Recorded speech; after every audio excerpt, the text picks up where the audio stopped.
Ética subjetivista ou relativismo.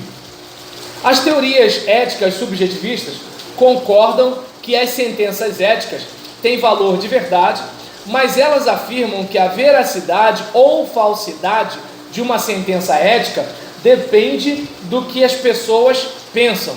Acredito que vocês já devem ter escutado algum pregador nervoso com a cara fechada criticando o relativismo ético, né? Acredito que já escutaram em algum momento desse.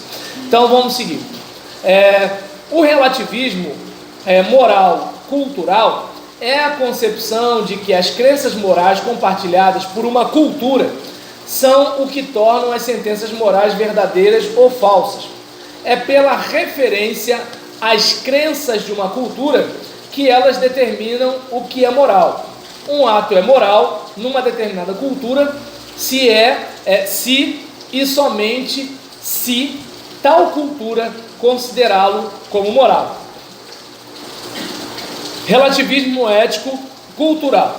Dada a ampla aceitação do relativismo moral cultural, queremos analisar com muita atenção as questões envolvidas. Em primeiro lugar, que tipo de argumentos podem ser apresentados para apoiar o relativismo? A defesa comum dessa posição começa por observar que os códigos morais diferem consideravelmente de uma cultura para outra e de uma época para outra. Isso todo mundo sabe. Os antropólogos encheram bibliotecas inteiras de livros que detalham padrões morais divergentes em variadas culturas. Mesmo sem esses antropólogos, sem esses livros, a gente percebe muito bem isso, né? Eu lembro que quando eu concorri ao Ministério Pastoral na Quarta de Nilópolis, deixa eu ver quanto tempo isso tem, acho que deve ter mais ou menos uns 13 a 12 anos, na época do pastor Wellison, esqueci, Magalhães. E aí nisso ele tinha saído, né? E aí eu estava concorrendo lá.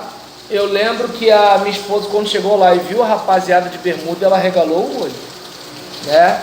E aí nisso, eu costumo dizer que a minha esposa, ela é fundamentalista, homofóbica, né? Deixa eu ver, fundamentalista, homofóbica, tem mais coisas que eu chamo ela, né? De direita, deixa eu ver o que mais, né? Então, minha esposa é aquela crente conservadora mesmo.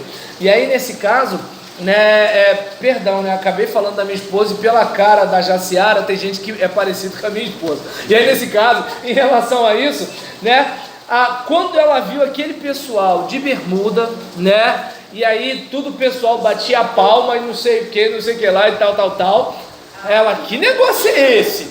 E aí eu falei, calma menina, relaxa, é a cultura da igreja, né, porque assim, eu ia, na época, eu ministrava a ceia, né, de terno, de gravata, né, na minha igreja, mesmo sem eu ser o pastor titular, no dia da ceia, estava o pastor, todos os diáconos lá na frente, todos, os que iam ministrar, os que não iam, todos os diáconos, todos os pastores membros lá na frente, a gente sempre, né, internado, engravatado, bonitinho. Quando ela viu aquilo ali, ela ficou meio que assim, né? E aí ela olhou para aquilo, estava naquela época do trazendo a arca, né? E aí, naquela hora, o meu Deus, é fiel para cumprir, e aí o pessoal pular e tal, aquele negócio todinho. Aí ela olhava para aquilo meio que assim, né? Esqueci, vocês são anchieta, vocês não sabem onde é. Aí nesse caso, aí por exemplo, tradicional. Aí nesse caso, diante da situação, está no time da minha esposa. E aí em relação a isso, por exemplo, na nossa igreja era de um jeito totalmente diferente. E aí, qual é uma das preocupações que eu tinha? Da minha esposa ter crise. Eu não tinha, porque para mim, a minha preocupação com a igreja é o seguinte: pessoalmente, o casal de jovens vai para motel depois que sai do culto?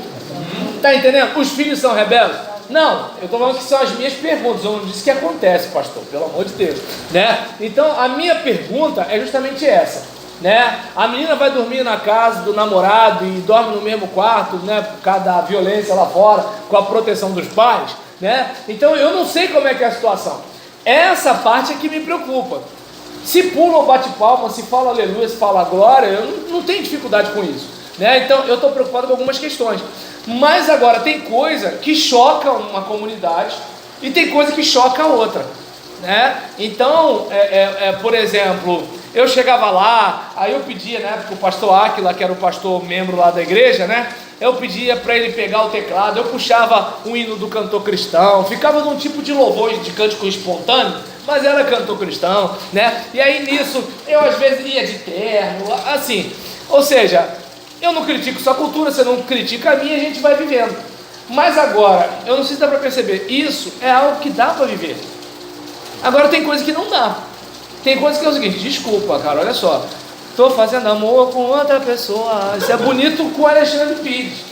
Mas agora, aqui na igreja não, velho. Aqui na igreja, pelo amor de Deus. Tá dando para entender? Então, posso até gostar de alguém, mas é você que eu amo, isso é lá fora. Aqui dentro é outra situação, né? E aí, diante disso, por exemplo...